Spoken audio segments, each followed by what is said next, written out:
मेरा बस चले ना तो अभी के अभी इसे लात मार के घर से बाहर निकाल दूं। इसे आज जंगली कुत्तों के पिंजरे में नहीं छोड़ दिया ना, वो बदबूदार भिखमंगा हमारे घर में नहीं घुसेगा। इस बदबूदार भिखारी को अंदर लाई तो तेरा सर होगा और मेरी जूती। ये औरत अपने दामाद से नफरत करती थी, क्योंकि जहां एक तरफ इसकी बेटी शहर की सबसे बड़ी कंपनी की मालकिन थी, उसका दामाद सड़क किनारे मार खाने वाला एक भिखारी। अपने दामाद से तंग आकर वो उसे अपनी बेटी से तलाक दिलवाने का फैसला करती है, लेकिन उसे पता नहीं था कि जिस गरीब दामाद को वो निकम्मा और आवारा समझती है, असल में वो इस शहर पर राज करता है, जिसके सामने आते ही उसके दुश्मन कांप उठते थे। शहर के बड़े से बड़े लोग उसके आगे सर झुकाते थे और उसकी बेटी का करोड़ों का बिजनेस भी उसके दामाद की वजह से डूबने से बचा था। लेकिन वो अपने दामाद की असलियत से अनजान उससे पीछा छुड़ाने के लिए उसे जलील करने का एक भी मौका नहीं छोड़ती और अपनी बेटी के मन में भी उसके खिलाफ जहर घोलती। मैं इस भिखारी से कभी शादी नहीं करूंगी, छोड़ो मेरा हाथ। दुल्हन के लाल जोड़े में सजी शिप्रा की आवाज पूरे पंडाल में गूंज उठी, लेकिन उसकी ये हिम्मत ज्यादा देर तक टिक नहीं पाई। अगले ही पल मुख्तार नाम के उस खतरनाक गुंडे ने उसके छोटे भाई राहुल की कनपटी पर बंदूक तान दी। नहीं नहीं, मेरे भाई को छोड़ दो। तुम्हारी दुश्मनी मुझसे है ना, तो मेरी जान ले लो। मुख्तार के होठों पर एक खतरनाक मुस्कान फैल गई। उसकी आंखों में नफरत और बदले की आग साफ दिखाई दे रही थी। अगर तुमने मेरे भाई का रिश्ता ठुकराया ना होता तो आज तुम इस शहर की रानी होती, लेकिन नहीं, तुम्हारे नसीब में तो एक भिखारी की बीवी बनना ही लिखा है। ये सुनते ही शिप्रा के पिता राजदीप राय, जो अब तक अपनी बेटी की बेबसी देख रहे थे, अचानक टूट गए। वो कांपते हुए कदमों से मुख्तार के पास आए और सबके सामने हाथ जोड़कर उसके पैरों में गिर पड़े। प्लीज मुझे माफ कर दो, मुझसे गलती हो गई। मैं इस भरी महफिल में तुमसे माफी मांगता हूँ। मेरी बेटी की जिंदगी बर्बाद मत करो प्लीज। दरअसल कुछ महीनों पहले जब मुख्तार के भाई ने शिप्रा से शादी का प्रस्ताव रखा था, तो शिप्रा ने साफ मना कर दिया था। इस पर उसके भाई ने शिप्रा के साथ छेड़खानी कर ली और शिप्रा ने उसे जेल भिजवा दिया। इसी बात का बदला लेने के लिए कुछ देर पहले मुख्तार ने अपनी चाल चल दी थी। जब विहान अपनी बारात लेकर शिप्रा के घर की ओर बढ़ रहा था, तभी अचानक मुख्तार ने वो बारात रुकवा दी। ये शादी नहीं होगी। ये सुनते ही वहाँ सन्नाटा छा गया। भाई ये क्या कह रहे हो आप? आज मेरे बेटे की शादी है। अगर शादी हुई तो दूल्हा जिंदा वापस नहीं जाएगा। भाई हम अभी वापस चले जाते हैं। लेकिन मुख्तार का बदला अभी पूरा नहीं हुआ था। उसकी नजर मंदिर की सीढ़ियों पर बैठे एक भिखारी पर पड़ी। उसके कपड़े मैले और फटे हुए थे, सिर और दाढ़ी के बाल बढ़े हुए थे। कल्ला, उस भिखारी को यहाँ लेकर आओ, इसे घोड़ी पर बिठाओ। आज इसकी शादी होगी शिप्रा से। बारात के आगे हाथों में बंदूकें लिए गुंडे नाच रहे थे और वो भिखारी घोड़े पर बैठा उलझनों में था। उसे समझ नहीं आ रहा था कि आखिर हो क्या रहा है। बैंड बाजों और गोलियों की आवाज के साथ उस भिखारी की बारात शिप्रा के घर आ पहुंची। फिर जब शिप्रा ने इस शादी से इनकार किया, तो मुख्तार ने उसके भाई की कनपटी पर बंदूक तानते हुए कहा, अगर अपने भाई की सलामती चाहती हो तो तुम्हें इस भिखारी से शादी करनी पड़ेगी। मुझे मंजूर है। अपनी हाँ सुनकर मुख्तार के चेहरे पर एक वहशी मुस्कान आ गई। वैसे तेरा दूल्हा कभी तुझे कुछ नहीं कहेगा, गूंगा जो है। शिप्रा की नजर उस भिखारी पर पड़ी। लोगों की नजर तो उसके गंदे कपड़े और गंदे हुलिये पर थी, लेकिन शिप्रा की नजर ने उसकी मासूम आंखों को देखा। आज वो बेचारा गुंडों में फंस गया था। अरे ओ कल्ला, दूल्हे को तो ले आ, दुल्हन उसे देखने के लिए तड़प रही है। चल मुन्ना, आज तो शादी है तेरी। देख कितनी खूबसूरत दुल्हन है, तेरे तो मजे है। कल्ला ने उस भिखारी की बाह पकड़ी और स्टेज की तरफ खींचने लगा, पर उस भिखारी ने झटके से उससे अपनी बाह छुड़ा ली। अबे गधे, मैं तेरी किस्मत बदलने जा रहा हूँ और तू कीचड़ में ही रहना चाहता है। चल आगे बढ़। जब उस भिखारी ने मुख्तार की भी बात नहीं मानी, तो उसने न आव देखा न ताव और उसके गाल पर 3-4 थप्पड़ जमा दिए। भिखारी के मुंह से खून निकलने लगा। गूंगा होने की वजह से वो चिल्ला भी नहीं पा रहा था। पंडाल में मौजूद लोगों को उस भिखारी पर दया आने लगी। शिप्रा की आंखों में भी उस गूंगे भिखारी के लिए दया उमड़ आई। लगता है इसको भी इस लड़की पर दया आ रही है, इसीलिए इस लड़की की खातिर ये मार सहने को भी तैयार है। तो फिर अब क्या करे बॉस? ऐसे कैसे चलेगा? इतनी जल्दी तो कोई दूसरा भिखारी भी नहीं मिलेगा। सुन बे भिखारी, ये लड़का अपनी बहन के कारण तो बच गया, पर अगर तू अपनी जिद पर अड़ा रहा तो ये जरूर मारा जाएगा। मुख्तार की इस बात का तुरंत तुरंत उस भिखारी पर असर हुआ। अब उसकी आंखों में बेचैनी नजर आने लगी। वो कभी राहुल की ओर देख रहा था तो कभी शिप्रा की ओर। अब शिप्रा भी उसकी बेबसी को भली भांति समझ रही थी। क्या हुआ? तुम्हें मेरी बात समझ नहीं आ रही, या तुम चाहते हो कि इस लड़के की बलि चढ़ जाए? इतना बोलकर मुख्तार ने अपने चाकू की धार फिर से राहुल के गले पर सटा दी। उसका इतना करना था कि भिखारी स्टेज की तरफ खुद बढ़ गया। अरे वो पंडित, शुरू हो जा। पंडित जी ने डरते डरते मंत्र पढ़े, फेरे हुए और उनकी शादी पूरी हो गई। शिप्रा ने अपनी शादी को लेकर न जाने क्या क्या सपने देखे थे, पर आज वो इतनी मजबूर थी कि उसे एक भिखारी से शादी करनी पड़ रही थी। शादी के लिए आए सभी इज्जतदार लोगों के बीच शिप्रा और उसके परिवार की इज्जत तार तार हो चुकी थी। बधाई हो बलवंत राय, आज तुम्हारी पोती ने तुम्हारा मान बढ़ा दिया। मुख्तार ने राहुल को छोड़ दिया और वहाँ से बाहर जाने को मुड़ा, पर फिर कुछ याद आते ही शिप्रा के पास गया। देखा मुझसे पंगे लेने का अंजाम, आज इस भिखारी की पत्नी बनी हुई हो। हैप्पी मैरिज लाइफ, जमकर सुहागरात मनाना। इसके बाद मुख्तार हंसता हुआ वहाँ से चला गया। जैसे ही मुख्तार अपनी गैंग के साथ यहाँ से निकला, शिप्रा अपनी जगह पर ही बेहोश होकर गिर पड़ी। क्या हुआ मेरी बच्ची को? अरे कोई देखो जरा। घबराने की जरूरत नहीं है, ज्यादा स्ट्रेस के कारण ये बेहोश हो गई है, थोड़ी देर में होश में आ जाएगी। उसकी बात सुनकर राहुल अपनी बहन को उठाकर अंदर चला गया। वहाँ मौजूद रिश्तेदार भी धीरे धीरे अपनी हंसी दबाते हुए वहाँ से निकलने लगे। मौका पाकर वो गूंगा भिखारी भी चुपचाप वहाँ से मंदिर की तरफ चला गया। होश में आते ही शिप्रा रोने लगी। तुम रो मत, हम जल्द ही उस भिखारी से तुम्हारा तलाक करवा देंगे। पर शिप्रा ने जैसे अपने मन में कुछ कठोर फैसला ले लिया था। उसने तुरंत अपने आंसू पोंछे। चाहे कुछ भी हो दादाजी, और चाहे वो कोई भी हो, अग्नि के फेरे लिए हैं उसने मेरे साथ। मेरी मांग में सिंदूर भरा है और आज से वही मेरा पति है। मैं इस शादी को पूरे सम्मान के साथ निभाऊंगी। सुनकर शिप्रा की चाची सरला बोली, ओहो, बढ़िया ही सती सावित्री बनने वाली। सुन ले, वो बदबूदार भिखमंगा हमारे घर में नहीं घुसेगा। तुझे इतना ही प्यार आ रहा है उस पर, तो तू भी उसके साथ मंदिर की सीढ़ियों पर बैठ जा, कटोरा लेकर। दूसरी तरफ इन सब फैमिली ड्रामा से दूर वो भिखारी वापस मंदिर के पास चला आया और कटोरा लेकर वापस बैठ गया, वैसे ही चुपचाप। कोई नहीं कह सकता था अभी अभी उसके साथ इतनी बड़ी घटना हुई है। अगले ही दिन शिप्रा और उसका परिवार मंदिर में पूजा करने पहुंचा। उन लोगों को देखते ही वो भिखारी एक पेड़ की आड़ में छुप गया। शिप्रा की नजर बार बार उसे ढूंढ रही थी, मगर वो भिखारी उसकी नजरों में आना नहीं चाहता था।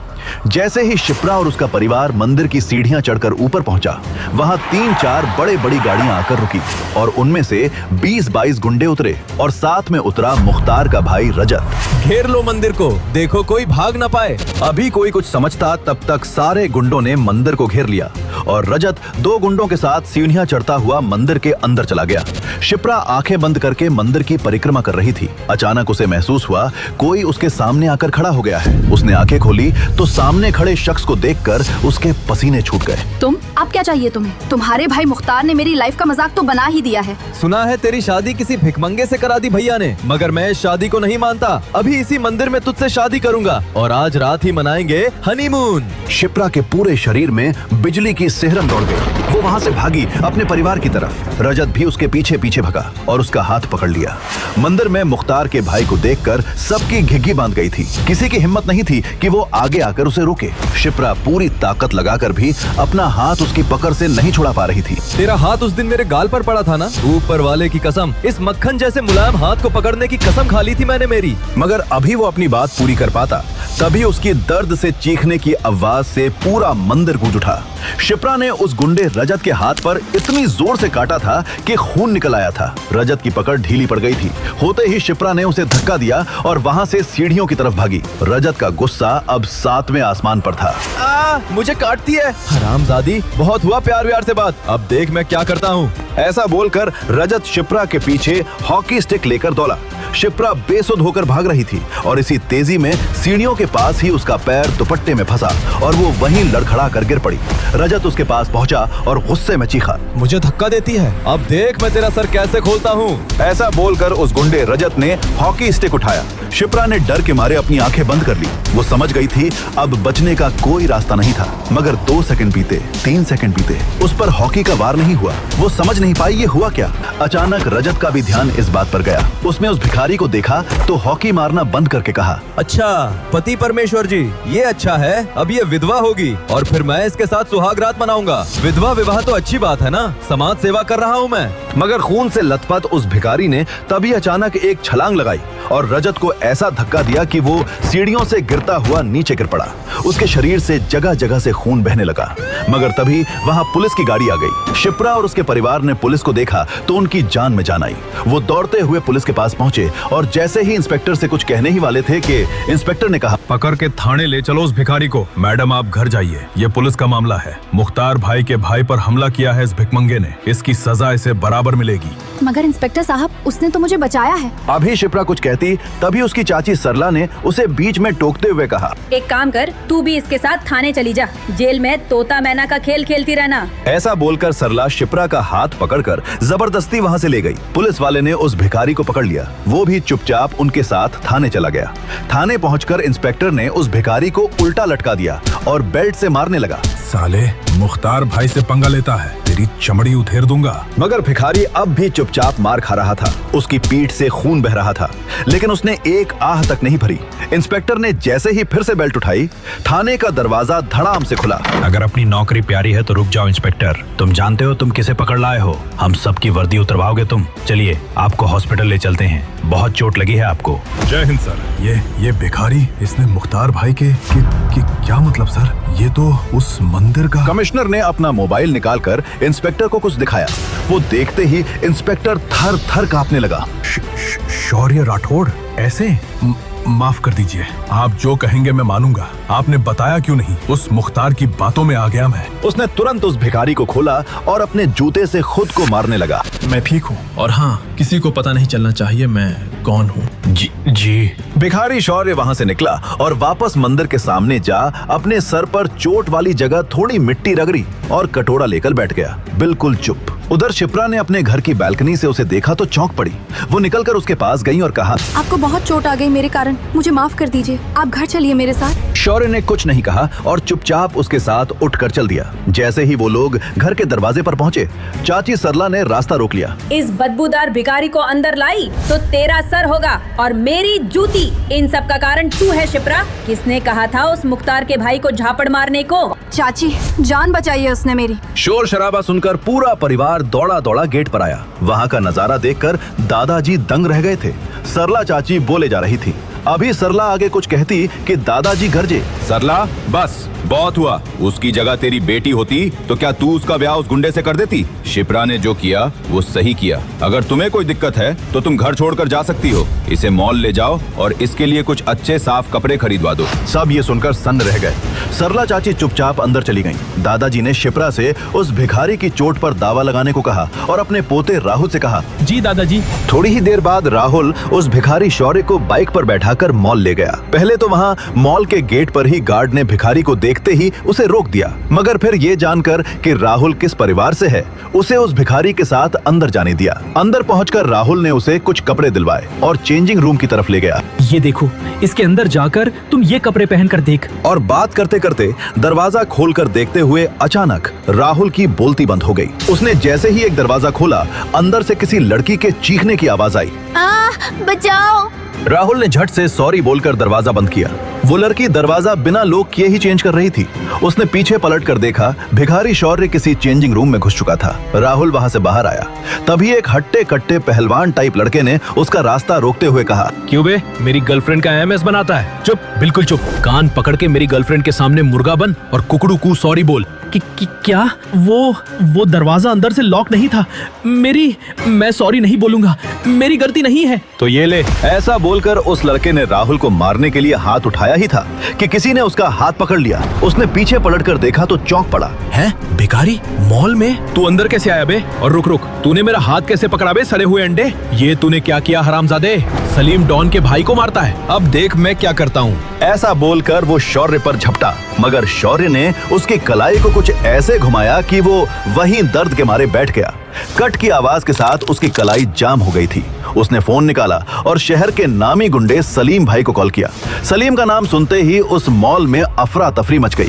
सब वहां से भागने लगे, मगर शौर्य वैसे ही वहीं खड़ा रहा। सलीम भाई, एक भिखमंगे ने मुझ पर हाथ उठाया, उसको ऊपर उठाने का है। शौर्य चुपचाप वहां खड़ा रहा। राहुल की तो टांगें कांप रही थीं। वो पसीने में नहा गया था। थोड़ी ही देर बाद वहां गुंडों से भरी गाड़ी आई और उसमें से उतरा खूंखार डॉन सलीम। आते ही उसने एक फायर किया और उसके गुंडों ने वहां घुसते ही शौर्य पर हमला कर दिया। मगर फिर वहां का सीन देखकर उन सब की आंखें बाहर निकल आईं। 10 सेकंड में 10 गुंडे वहां जमीन पर पड़े धूल चाट रहे थे। सलीम भाई को अपनी आंखों पर भरोसा नहीं हुआ। वो उस भिखारी शौर्य के पास गया और कहा, तेरी हिम्मत कैसे हुई बे मेरे आदमियों पर हाथ उठाने की? नहीं नहीं नहीं, मैं तुझे मारकर अपने हाथ गंदे नहीं करूंगा। मैं तो इस लड़के को 6 इंच छोटा करूंगा। ऐसा बोलकर उसने वहीं खड़े राहुल को पकड़ लिया और उसकी गर्दन पर चाकू रख दिया। मगर तभी जो हुआ वो देखकर राहुल को अपनी आंखों पर भरोसा नहीं हुआ। अब तक जिस भिखारी जीजा को वो गूंगा समझता था वो बोला, सलीम, मुझे तुमसे कुछ बात करनी है। मुझसे तू बात करेगा? तुझ जैसे भिखमंगे पर मैं थूकूं भी नहीं। नहीं सुनेगा तो तेरा ही नुकसान होगा। सलीम ने कुछ सोचा और कहा, अच्छा ठीक है, बोल। ऐसे नहीं, तेरे कान में। अबे ओए, खेल चल रहा है क्या इधर? ये लड़का तो गया, उसके बाद कुछ हुआ तो उसका जिम्मेदार मैं नहीं होऊंगा। सलीम सोच में पड़ गया, फिर बोला, ठीक है, अब बोल कान में। भिखारी शौर्य उसके पास गया और उसके कान में कुछ कहा। वो बात सुनते ही सलीम के हाथ पैर सुन्न हो गए। राहुल उसके हाथ से छूट गया। वो अपने भाई की तरफ मुड़ा और कहा, जावेद भाई, अपनी गर्लफ्रेंड को बोल इनके सामने मुर्गी बनकर कुकड़ू को सॉरी बोले। ऐसा बोलकर वो डर के मारे वहीं बेहोश हो गया। सब ये नजारा देखकर हैरान थे। वो हत्ता कट्टा लड़का जावेद, जो अब तक अपने डॉन भाई के नाम पर उछल रहा था, पसीने पसीने हो गया था। शौर्य ने राहुल का हाथ पकड़ा और वहां से निकल गया। बीच रास्ते में राहुल ने उससे पूछा, वो इतना बड़ा डॉन सलीम, क्या कहा तुमने उसके कान में कि वो घबरा गया? शौर्य उसका सवाल सुनकर भी चुप रहा और सामने की तरफ देखता रहा। राहुल ने फिर कहा, देखो अब ये सब नाटक करके कोई फायदा नहीं, मुझे पता है तुम बोल सकते हो। शौर्य ने राहुल के सवाल का जवाब दिए बिना कहा, घर में किसी को भी इस घटना के बारे में मत बताना। क्या मतलब? मैं तुमसे कुछ पूछ रहा हूँ, तुमने ये सब कैसे किया? क्या कहा तुमने उस डॉन को कि वो रोने लगा? वो सब छोड़ो, तुम्हें पता है ना सलीम भी मुख्तार का ही आदमी है। अगर तुमने घर में इस घटना के बारे में बताया तो लोग समझेंगे मुख्तार के लोग तुम्हारे परिवार के पीछे पड़े हैं और फिर तुम्हारा कहीं भी निकलना बंद भी करवा सकते हैं। नहीं, मुझे अपनी आजादी प्यारी है, मैं किसी से कुछ नहीं कहूँगा। जब वो लोग घर पहुंचे तो सबने उसे उन्हीं भिखारी वाले कपड़ों में देखा तो चौंक पड़े। दादाजी राहुल को डांटने लगे। तभी शौर्य बोला, उसकी कोई गलती नहीं है, वहाँ मॉल में मुझे घुसने ही नहीं दिया। वैसे भी मैं अच्छे कपड़े पहनूंगा तो कोई मुझे भीख नहीं देगा। भिखारी जमाई शौर्य को बोलता देखकर राहुल को छोड़कर बाकी सारे लोग हैरान रह गए। शिप्रा ने चौंक कर पूछा, तुम बोल सकते हो? तो तुम शादी के दिन गूंगे क्यों बने हुए थे? वो मुख्तार के सामने आप जैसे बड़े लोग कुछ नहीं पा रहे थे, तो मैं तो एक भिखारी हूँ। अचानक मेरे साथ जो हुआ उससे मेरा दिमाग सुन पड़ गया था। उसकी ये बात सबको सही लगी। आखिर एक भिखारी मुख्तार जैसे डॉन के सामने क्या बोल सकता था। तभी दादाजी बोले, ठीक है, सारा शहर जान चुका है शिप्रा की शादी तुम जैसे भिखारी से हुई है। हम तुम्हें मंदिर में भीख मांगने के लिए नहीं छोड़ सकते। तुम यही रहोगे, हमारे नौकरों के कुछ पुराने कपड़े होंगे, तुम वही पहन लो। ये सब सुनकर शिप्रा की माँ और चाची ने बुरा सा मुंह बना लिया। मगर पिताजी, ये भिखारी हमारे घर में। जब तक शिप्रा तलाक के लिए मान नहीं जाती, हमें ये करना ही होगा। ये नौकरों के साथ रहेगा, बाहर किसी को कुछ पता नहीं चलना चाहिए। दादाजी की बात सबको माननी ही पड़ी। वो भिखारी हस्बैंड शौर्य वही शिप्रा के घर के नौकरों के कमरे में रहने चला गया।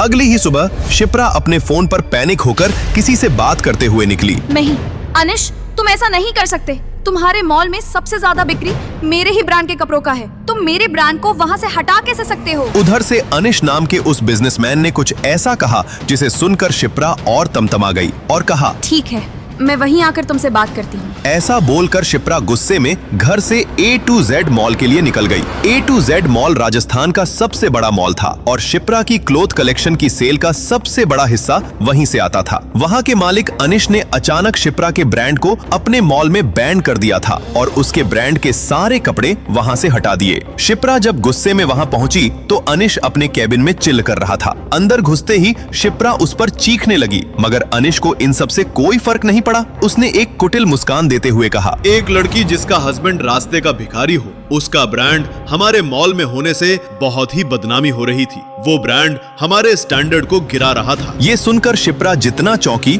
उतना ही और गुस्से में भी आ गई। सारे शहर को पता चल चुका था बलवंत राय की पोती की शादी एक भिखारी से करवा दी गई थी। वो गुस्से में बोली, मेरी प्राइवेट लाइफ से मेरे ब्रांड का क्या लेना देना? मेरा ब्रांड इतना पॉपुलर है, कपड़े इतने अच्छे हैं कि मार्केट में आते ही खत्म हो जाते हैं। तुम उसे ऐसे किसी बेकार के कारण से यहाँ से नहीं हटा सकते। आखिर तुम चाहते क्या हो? अनीश ने ऊपर से नीचे तक शिप्रा को गंदी नजरों से देखा और कहा, वैसे एक रास्ता है। कौन सा रास्ता? वो रास्ता मेरे बेडरूम से होकर जाता है। ये सुनते ही शिप्रा सर से पांव तक कांप उठी। वो तमतमाते हुए आगे बढ़ी और अनीश को एक जोर का झापड़ लगाया। अनीश गुस्से में आ गया मगर मुस्कुराते हुए कहा, अरे जाने मन, सिर्फ तुम्हारे ब्रांड को जड़ा ही नहीं बल्कि इसके बदले मैं तुम्हें पैसे भी दूंगा। ऐसा बोलकर अनीश ने अपनी जेब से 1 रुपए का सिक्का निकाला और शिप्रा की तरफ फेंक दिया। एक भिखारी की बीवी के लिए 1 रुपया तो काफी होगा।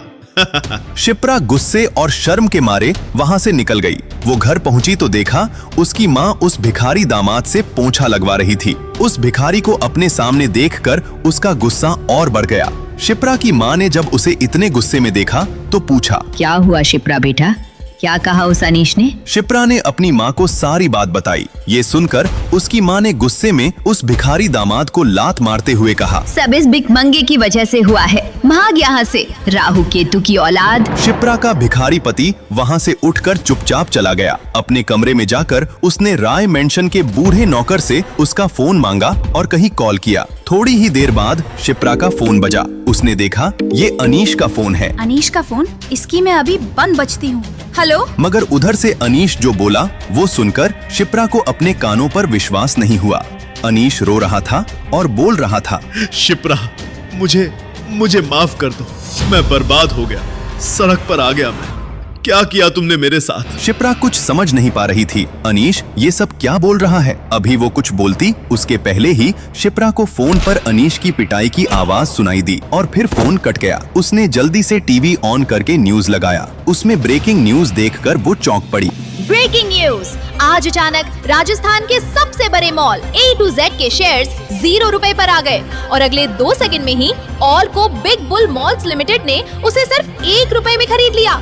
अरबपति बिजनेसमैन अनीश 2 सेकंड में बना भिखारी। बिग बुल दुनिया की सबसे बड़ी फैशन डिजाइनिंग और मॉल की कंपनीज में से एक थी। इंग्लैंड, जर्मनी, स्विट्जरलैंड, पेरिस जैसे बड़े बड़े देशों में वो पॉपुलर ब्रांड था। शिप्रा ये न्यूज सुनकर समझ गई कि ये पूरा कांड बिग बुल द्वारा जानबूझकर करवाया गया है। मगर बिग बुल ने ऐसा क्यों किया? आखिर अनीश शिप्रा से फोन करके माफी क्यों मांग रहा था? वो समझ नहीं पा रही थी इन सब के पीछे कौन था। अभी वो इन सब सोच में पड़ी थी कि तभी उसका फोन फिर बजा। कोई अननोन नंबर था। उसने फोन उठाया। हेलो। उधर से कॉल करने वाले की बात सुनकर शिप्रा बेहोश होते होते बची। शिप्रा मैम, बिग बुल्स आपके क्लॉथ ब्रांड में 100 करोड़ रुपए लगाना चाहती है। साथ ही बिग बुल के दुनिया भर के आउटलेट में आपके ब्रांड के कपड़े लगाए जाएंगे। आप बिग बुल के ऑफिस आकर कॉन्ट्रैक्ट साइन कर लीजिए। शिप्रा ये सुनकर खुशी से पागल हो गई, मगर अब वो और ज्यादा कंफ्यूज हो रही थी। ये तो पक्का कोई करवा रहा है, मगर कौन और क्यों? और अनीश के कैबिन में जो हुआ वो तो मैंने सिर्फ मॉम को बताया, तो ये सब किससे और कैसे पता चला? तभी शिप्रा कुछ सोचकर चौंक पड़ी। वो भिखारी? जब मैं मॉम को सारी बात बता रही थी तब तो उस वक्त वहाँ सिर्फ वही था। ओह, मैं भी क्या सोच रही हूँ, वो भिखारी है, वो ये सब नहीं कर सकता।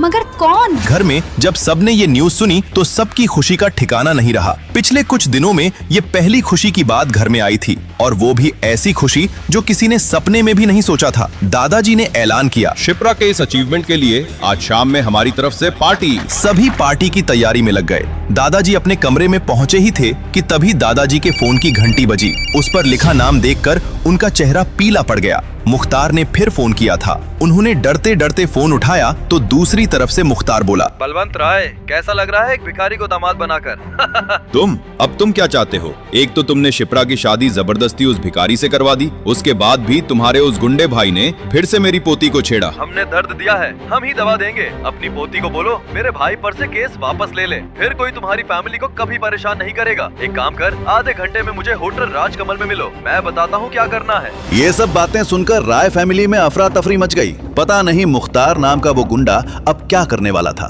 दादाजी होटल राजकमल जाने की तैयारी करने लगे। शिप्रा ने कहा, दादाजी मैं भी चलती हूँ आपके साथ। नहीं, पता नहीं वो क्या कर बैठे। सिर्फ मैं और तुम्हारे पापा जाएंगे वहाँ। अगर हमें 2 घंटे से ज्यादा लगा तो तुम पुलिस को फोन कर देना। ठीक है दादाजी। दादाजी और शिप्रा के पापा तैयार होकर बाहर निकले तो पता चला ड्राइवर छुट्टी पर है। शौर्य भी अब तक नहाकर नौकरों के कपड़े पहनकर वहाँ आ चुका था। दादाजी ने शौर्य से पूछा, तुम्हें ड्राइविंग आती है? हाँ, चलिए मैं ही आपको ले चलता हूँ। भिखारियों जैसी दाढ़ी में नौकरों के कपड़े जो कि शौर्य को ठीक भी नहीं आ रहे थे, पहनकर वो दादाजी का ड्राइवर बनकर गाड़ी को होटल राजकमल ले गया। दादाजी और शिप्रा के पापा जल्दी से अंदर चले गए और शौर्य वहीं पार्किंग में बैठा रहा। राजकमल होटल राजस्थान के सबसे बड़े होटल्स में था। वहां आने वाले लोगों के ड्राइवर भी महंगे कपड़े पहनते थे। वहां बलवंत राय के ड्राइवर को ऐसी हालत में देखकर सब उन पर हंस रहे थे। उधर जब शिप्रा के दादाजी बलवंत राय और शिप्रा के पापा अंदर पहुंचे तो मुख्तार ने उनसे कहा, मैंने गुस्से में आकर उस भिखारी से आपकी पोती की शादी करवा दी। इस बात से मेरा भाई नाराज है। अगर उससे आपकी पोती की दोबारा शादी करवा दी जाए तो वो शांत बैठ सकता है। क्या? मगर शिप्रा उस भिखारी को तलाक देने को तैयार नहीं है। तो फिर मेरा भाई आपकी फैमिली के साथ क्या करेगा, उस पर मेरा कोई जोर नहीं। क्या? तो बोलो क्या करना होगा? मेरी पोती और तुम्हारे गुंडे भाई के चलते हमारे पूरे परिवार की जान पर बनाई है। अगर वो भिखारी ही इस दुनिया में ना रहे तो? हाँ, ये सही है। मैं उसे अभी बुलाता हूँ। तुरंत मुख्तार का एक आदमी शौर्य को बुलाने चला गया। जब वो आदमी शौर्य को लेकर होटल के गेट पर पहुंचा तो गार्ड ने उसे रोकते हुए कहा, ए रुक, इस भिखारी को अंदर कहाँ लेकर जा रहा है? सड़क का ढाबा समझ लिया है क्या? अबे हट, ज्यादा बड़बड़ की तो 1 सेकंड के अंदर तेरी लाश यहाँ मिलेगी। शोर शराबा सुनकर 4 मुस्टंडे हट्टे कट्टे गार्ड वहां पहुंच गए और उस गुंडे को पकड़ लिया। तभी भिखारी शौर्य बोला, मुख्तार डॉन ने बुलाया है मुझे अंदर। मुख्तार का नाम सुनकर उन सब ने अपना हाथ नीचे कर दिया। वो डर के मारे कांपने लगे और एक तरफ हट गए। गुंडा शौर्य को लेकर अंदर गया। पूरा होटल एक भिखारी को वहां देखकर हैरान था। मुख्तार का आदमी शौर्य को लेकर उस कमरे में पहुंचा। वहां बलवंत राय और शिप्रा के पापा पहले से तैयार बैठे थे। जैसे ही भिखारी शौर्य अंदर घुसा, बलवंत राय और शिप्रा के पापा तेजी से उठे और हड़बड़ाकर कहा, अब ये भिखारी तुम्हारे हवाले, जो करना है इसके साथ करो। ऐसा बोलकर वो दोनों बाहर से दरवाजा बंद करके वहां से भाग गए। अंदर अब बस मुख्तार और शौर्य थे। मुख्तार ने अपनी बंदूक निकालकर शौर्य के सर पर रख दिया। भिखारी होकर अमीरों के पैसे पर ऐश करना चाहता है? चल तुझे भिखारी की लाइफ से आजादी दिलवाता हूँ, बस एक गोली और तेरे ऐश ही ऐश। और तभी शौर्य बोला। ये देखकर मुख्तार के होश उड़ गए। उसने भी सोचा था ये गूंगा है। शौर्य बोला, साहब मेरी एक अंतिम इच्छा है, वो पूरी कर दो।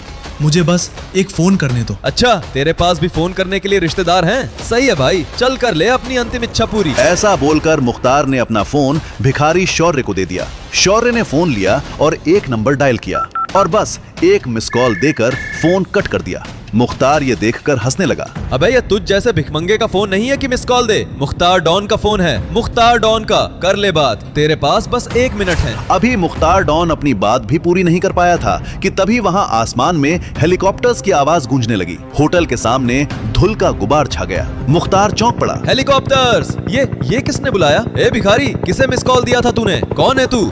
शौर्य अपनी जगह पर खड़ा होकर मुस्कुरा रहा था। क्या सच में वो हेलीकॉप्टर भिखारी शौर्य के लिए आए हैं? क्या सच में शौर्य के मिस कॉल का कोई संबंध है उन हेलीकॉप्टर से? क्या शौर्य जो दिखता है वो है नहीं? कौन है वो? क्यों भिखारी बनकर रहता है? क्यों उसके लिए कमिश्नर से लेकर मुख्यमंत्री तक बिछे रहते हैं? क्या बिग बुल कंपनी का शिप्रा को ऑफर और शौर्य के एक फोन कॉल का कोई संबंध है? सलीम डॉन से मॉल में क्या कहा था उसने कि वो डर के मारे कांपने लगा? क्या शौर्य शिप्रा के दादाजी और उसके पापा से बदला लेगा या नहीं? क्या होने वाला है आगे?